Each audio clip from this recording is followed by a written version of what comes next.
Bonjour et bienvenue sur votre chaîne. Aujourd'hui, nous allons expliquer le devoir numéro 3 du premier trimestre pour les élèves de première année moyenne. Et c'est parti. مرحبا وأهلا وسهلا بالجميع في قناتكم. اليوم سوف نقوم بحل وشرح في نفس الوقت الامتحان رقم 3 للفصل الأول لتلاميذ السنة الأولى متوسط. هذا النص يتكلم عن الميكروب. الميكروب هي عبارة عن الميكروبات. نبدأ بقراءة النص. Les microbes sont des minuscules êtres vivants à l'œil nu, mais présents partout autour de nous. Il existe deux types de microbes, les virus et les bactéries. On les trouve partout autour de nous, dans l'air qu'on respire, sur les aliments que l'on mange, à la surface de notre corps, dans la bouche et sur les mains. Ils peuvent provoquer des maladies ou des caries s'ils se posent sur les dents. Il y a des bactéries bonnes pour notre santé. Pour éliminer les microbes et rester en bonne santé, il faut se laver les mains et le corps avec du savon. Il faut aussi se laver les dents au moins 2 fois par jour avec du dentifrice et mettre à laver ses vêtements. Texte adapté. وكنبداو في الشرح تاع النص تاعنا. اولا كيعطيني امتحان او فرض او اي حاجه لازمني اولا نقرا النص بتمعن ممكن 3 خطرات. القراءه الاولى هي عباره عن قراءه تمهيديه نحاول فيها نعرف على واش راهو يهضر هذا النص تاعي. القراءه الثانيه راح تكون قراءه شرح، والقراءه الثالثه راح تكون قراءه الاجابه عن الاسئله. أما القراءة الرابعة والقراءة الأخيرة هي القراءة اللي راح تساعدني أو اللي راح تعطيني مجموعة من المعلومات راح نستعملها في الوضعية الإدماجية نتاعي. هذه أول حاجة لازم نديرها. وبالإضافة يعني نص في اللغة الفرنسية كيعطيني نص ما لازمنيش نفهم كل كلمة بالضبط. مثلا لازم نفهم لي فيروس ولي مينيسكول، لازم نفهموش باش نفهم النص كامل. لا، ممكن كلمة واحدة أو كلمتين برك يعطيوني المعنى تاع النص كامل. Les microbes, les microbes sont des minuscules êtres vivants à l'œil nu. يعني الميكروبات هي كائنات حية صغيرة mais présents partout autour de nous. لكنها متواجدة أو موجودة حولنا. Il existe deux types de microbes. يعني هناك أنواع من الميكروبات. دي types يعني أنواع. Les virus اللي هما الفيروسات et les bactéries اللي هي البكتيريا. On les trouve partout autour de nous. يعني نلقاوهم في أماكن عدة حولنا. Dans l'air qu'on respire في الهواء الذي نتنفسه. respire هو الفعل يتنفس. Sur les aliments que l'on mange على الأغذية التي نتناولها أو على الأكل الذي نتناوله. À la surface de notre corps على واجهة جسمنا كما نشوفه هنا. وراح تكون مثلا ماذا أعني بواجهة؟ واجهة يعني الواجهة تاع يدينا على يدينا dans la bouche في أفواهنا et sur les mains الأكثرية dans la surface du corps يعني الأكثرية على جسمنا أو الواجهة تاع جسمنا dans la bouche يعني في الفم تاعنا et sur les mains وعلى أيدينا. Ils peuvent provoquer des maladies ou des caries s'ils se posent sur les dents. يعني يمكن تسبب لنا دي مرض يعني أمراض أو دي كاري أو تسوس الأسنان الذي يتواجد فوق الأسنان. يعني الميكروبات راح تبدأ تتواجد فوق السنة تاعنا. الميكروبات هذه راح تتكون من بقايا الأطعمة، يعني أنا ناكل حاجة يبقى لي بعض الطعام في فوق الأسنان تاعي لكني ما نظفوش، هذاك بقايا الطعام راح تتحول لبكتيريا، والبكتيريا هذيك راح تبدأ تنخر في السنة تاعي حتى توصل للعصب تاعي وتبدأ ثم تسترس السنة. بوز سور لي دون يعني التي تتواجد فوق الأسنان. Il y a des bactéries bonnes pour notre santé ou pour notre corps. يعني هناك بكتيريا جيدة. les bonnes bactéries هي البكتيريا الجيدة. Il y a des bactéries bonnes pour notre corps يعني هي الميكروبات الجيدة. des bactéries bonnes هي الميكروبات الجيدة. قال لي هناك ميكروبات جيدة على جسمنا. entre parenthèses يعني بين قوسين فيما يخص عملية الهضم الميكروبات النافعة والبكتيريا النافعة. ننصح هنا في موضوع الميكروبات أو البكتيريا هي نافعة. بعد ما ناخذ أنا المضادات الحيوية واسعة المدى. ما هي المضادات الحيوية واسعة المدى؟ هي المضادات الحيوية اللي كي ناكلها راح تقضي لي على الميكروبات أو البكتيريا النافعة والضارة في نفس الوقت. هنا راح يصير لي اختلال. إذا ننصحنا في موضوع الميكروبات أو البكتيريا النافعة بعد ما ناخذ المضادات الحيوية واسعة المدى وبعد ما نخلص من العلاج. مثلا العلاج تاعي بالمضادات الحيوية مثلا نستغرق 7 أيام. في اليوم الثامن ناخذ ما يعرف بالحليب الرائب أو الزبادي باش تتعاود تتواجد هذه الميكروبات النافعة. الميكروبات النافعة هذه علاه أنا بغيت الميكروبات النافعة؟ الميكروبات النافعة تقوم بتقوية المناعة يعني تخلي لي المناعة قوية وراح تساعدنا في تحليل الأغذية. وهي تتواجد اللي هي الميكروبات النافعة تتواجد في الجهاز الهضمي بكثرة. قلنا لازمنا ناخذ الحليب الرائب أو ما يعرف بالزبادي وأيضا المخللات مثل الزيتون مثل المخلل أو أيضا بعد أخذ اللحوم الحمراء. نلاحظوا أن في عيد الأضحى ناكلوا بزاف أو ناخذوا بزاف اللحوم الحمراء يعني راح يصير اختلال في الجسم. اللحوم إذا اللحوم الحمراء كي ناكلها في عيد الأضحى نلاحظوا بلي كاين اختلال في الجسم تاعنا عليها لازمنا ناكلوا بعدها. باش كي نقول لكم بعدها معناها نروح ناكل اللحم ومن بعد نروح ناكل المخللات. ممكن ناكل العسل ممكن ناكل الزبادي ممكن ناكل اللبن الرائب لكن بعد يوم بعد يومين. إذا يعمل على تواجد الميكروبات النافعة. هذه الأغذية اللي ذكرتها لكم تعمل على تواجد الميكروبات النافعة اللي تساعد في تحليل المواد والعناصر الغذائية. تحليل المواد والعناصر الغذائية يعني تسهيل عملية الهضم تسهل عملية الهضم. وأيضا الميكروبات النافعة بالصورة الصيدلانية يعني اللي كي نشروها من الصيدلية راح يكون اسمها بروبيوتيك. بروبيوتيك يعني هي الميكروبات نافعة بصورة صيدلانية يعني كي نجي نروح نشريوها من الصيدلية هذا هو الاسم تاعها. الآن pour éliminer les microbes يعني باش نتخلصوا من الميكروبات et rester en bonne santé. هنا كي قلت الميكروبات نقصد بها الميكروبات الضارة. et rester en bonne santé يعني باش نبقى بصحة جيدة. il faut se laver les mains et le corps avec du savon يعني لازمني نغسل يديا والجسم نتاعي بالصابون والماء. il faut aussi se laver les dents au moins 2 fois par jour avec du dentifrice. لازمني أيضا نغسل الأسنان تاعي أو نفرش الأسنان تاعي 2 يوميا يعني 2 في اليوم على الأقل avec du dentifrice بمعجون الأسنان. et mettre à laver ses vêtements يعني ولازمنا أيضا نغسلوا الملابس تاعنا. texte adapté يعني نص جبناه من كتاب adapté يعني مجبود من شيء ما مجبود من كتاب. هذا هو النص تاعنا عندنا لي ميكروب يعني هذا النص يهضر على لي ميكروب. donc avec la partie numéro 1 يعني الجزء رقم 1 أو الجزء الأول. exercice numéro 1 ou question numéro 1 أجب عن السؤال. Où peut-on trouver les microbes? Dans 3 endroits. يعني أين يمكننا أن نجد الميكروبات؟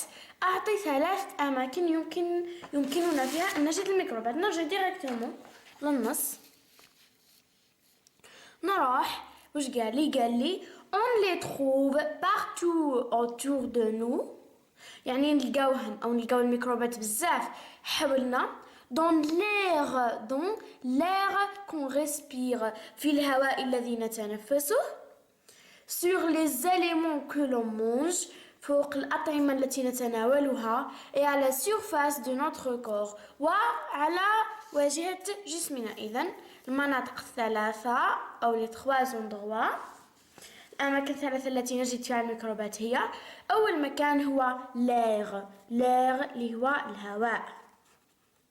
ثاني مكان le deuxième endroit هو les aliments يعني الأغذية. les aliments يعني الأغذية. و le troisième endroit يعني المكان الثالث هو notre corps يعني الجسم تاعنا. notre corps يعني الجسم نتاعنا لانه الميكروبات راح تتحط على الواجهه تاع الجسم تاعنا. نقدروا نقولوا notre corps ولا نقدروا نقولوا la surface de notre corps. عندنا le deuxième exercice اللي هو exercice vrai ou faux يعني صحيح او خطا.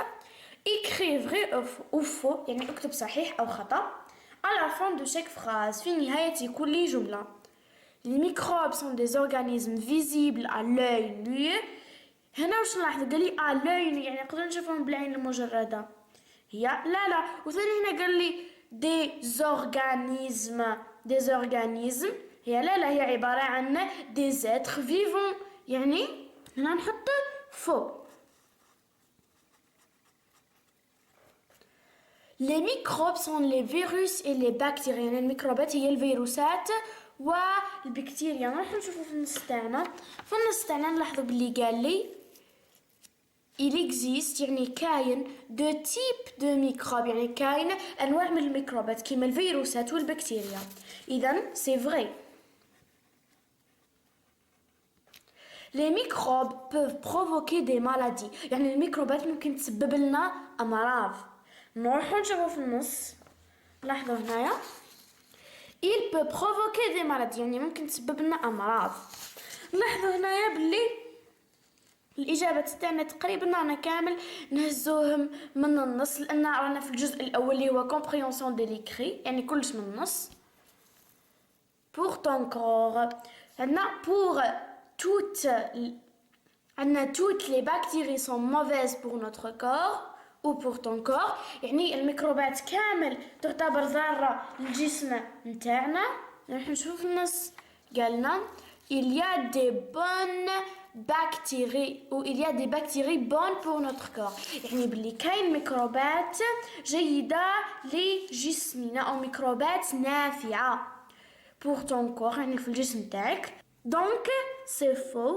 pourquoi يعني هذا خطأ لأنه كاين ميكروبات نافعة للجسم نتاعنا وكاين ميكروبات ضارة. هنا هو قال لي جميع الميكروبات هي ضارة للصحة لا. الآن le troisième exercice يعني التمرين الثالث réécris la phrase correctement يعني أعد كتابة الجملة بطريقة صحيحة. le virus أن les virus نلاحظوا هنا بليها تخلص بالآس والكلمات اللي يخلصوا بالآس في الجمع ما نزيدوا لهم والو نكتبهم كما راهم les virus. إيه هنايا هي يكون الفيروس يعني الفيروس يكون. الآن الفيروسات راح تتبدل تولي تكون les virus sont راح ترجع sont des êtres راح نزيدوا لها الاس vivants نزيدوا لها الاس. très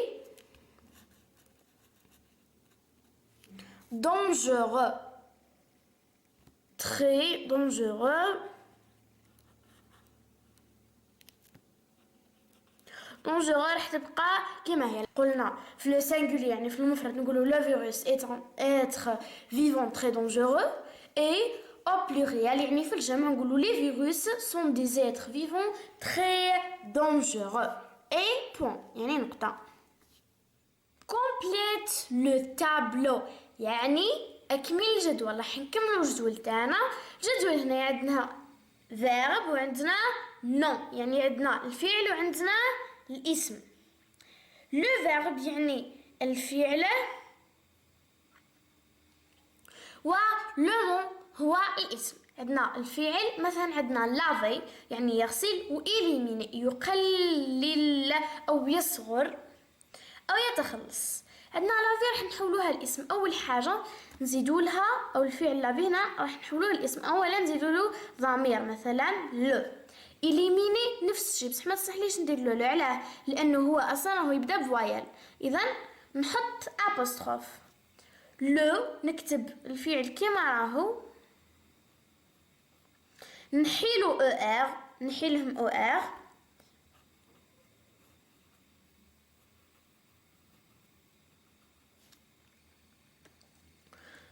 لو لاف. هنايا واش حنزيد نحيت لهم الاو ار وزدت لهم ان برونون. دوكا راح نجرب نزيد لهم ان سوفيكس. نجرب نقول لو لا نقول لو لافاج يعني الغسل لو لافاج. نقول لو لافاسيون ما تصلحليش نقول لو لافاج تصلح لي. عندنا l'élimination ما صحليش نقول l'éliminage. الآن السؤال الخامس عندي que remplace le mot souligné dans le texte يعني وش يمثل وش تمثل الكلمة المسطرة في النص. وراها الكلمة المسطرة في النص نروح نشوفوا. قال لي on les trouve partout يعني نلقاوهم بكثرة. قاعد يقول لي وش تمثل الكلمة المسطرة. أولا هي لي. نقول لي remplace تمثل أو تستبدل. نقولوا نجدهم. من هم لي ميكروب. لي remplace لي ميكروب.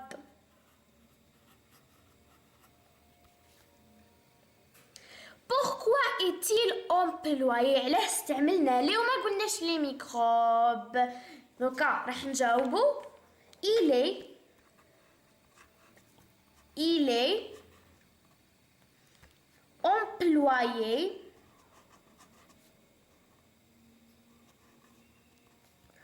pour éviter la répétition. La répétition يعني التكرار. يعني إلي employé يعني هي مستعملة أو استعملناها pour éviter la répétition لكي نتفادى التكرار. وما نسوش النقطة.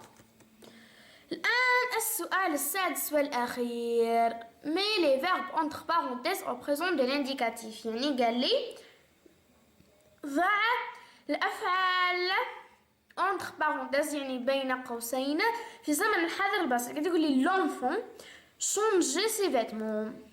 الفعل هنا هو changer. كي نجي حنصرف الفعل أولا نحيلو او ار واش تولي change بلا او ار.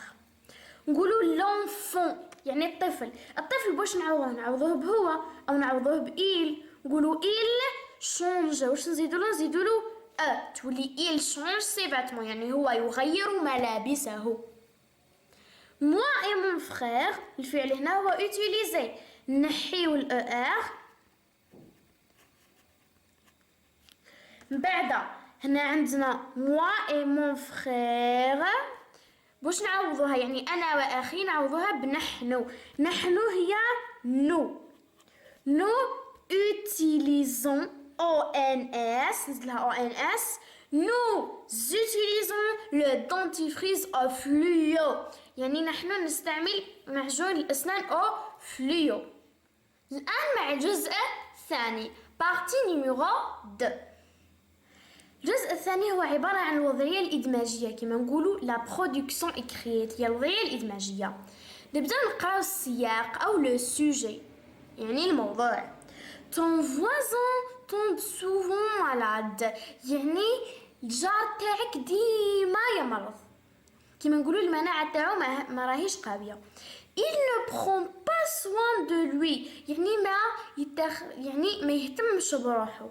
donne-lui quelques conseils pour être en bonne santé يعني أعطيه مجموعة من النصائح ليبقى بصحة جيدة. rédige 4 ou 5 conseils pour être en bonne santé يعني اكتب 4 أو 5 نصائح لكي يبقى بصحة جيدة. أول حاجة لازمني نعطي عنوان. أكيد راح يكون على الموضوع تاعي أنا. على واش نهضر على كيف نكون بصحة جيدة. درت العنوان être en bonne santé يعني كن بصحة جيدة أو كيف تكون بصحة جيدة. نبداو.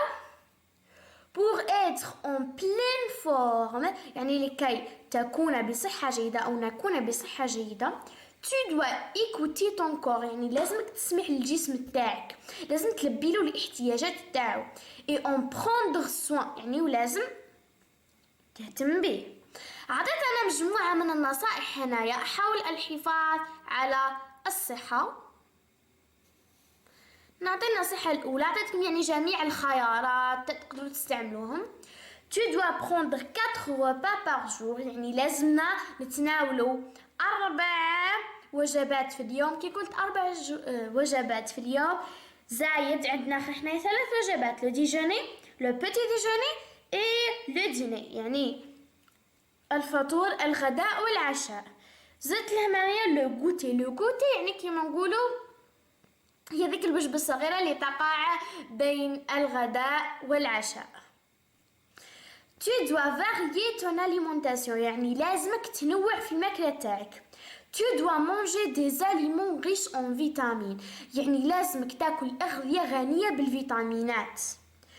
tu dois consommer 5 légumes et 5 fruits par jour يعني لازمك تستهلك 5 خضر و5 فواكه في اليوم الواحد. tu ne dois pas prendre beaucoup de sucreries et des bonbons يعني ما لازمكش تاكل أو تأخذ بكميات كبيرة لي سكر اللي هي السكريات والحلويات. لي بونبون هي الحلويات أو الحلوى.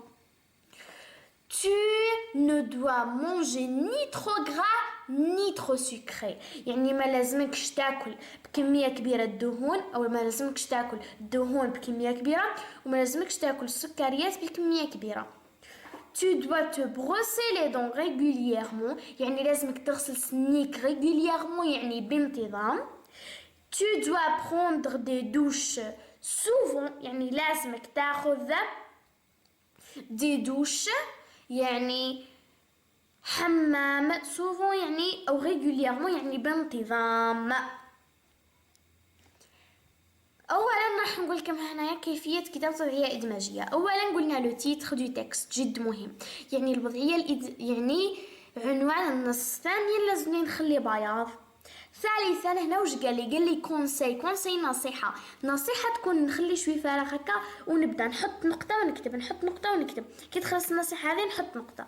وما ننساش لا بونكتياسيون اللي هي علامات الوقف كيما الفاصلة اللي هي فيرغول، كيما علامة تعجب، كيما النقطة.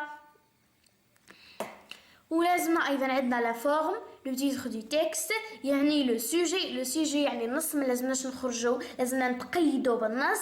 لازمنا مثلا هنا يقول لي يعطيني 4 أو 5 نصائح، عطيته مجموعة من النصائح. قاعد يقول لي بوغ اتر اون بون سونتي عطيته 4 أو 5 نصائح لكي نبقى بصحة جيدة. أيضا التزمت بالشكل تاع النص، عطيته عنوان، استعملت لا ماجيسكول يعني الحروف الكبيرة، نلاحظ هنايا تي. استعملت أيضا لا ماجيسكول، استعملت أيضا لا بونكتياسيون هي علامة الوقف. وبهكذا يكون التنقيط تاعي كامل يعني ندي نقطة 8/8. Merci pour votre attention. Au revoir mes amis.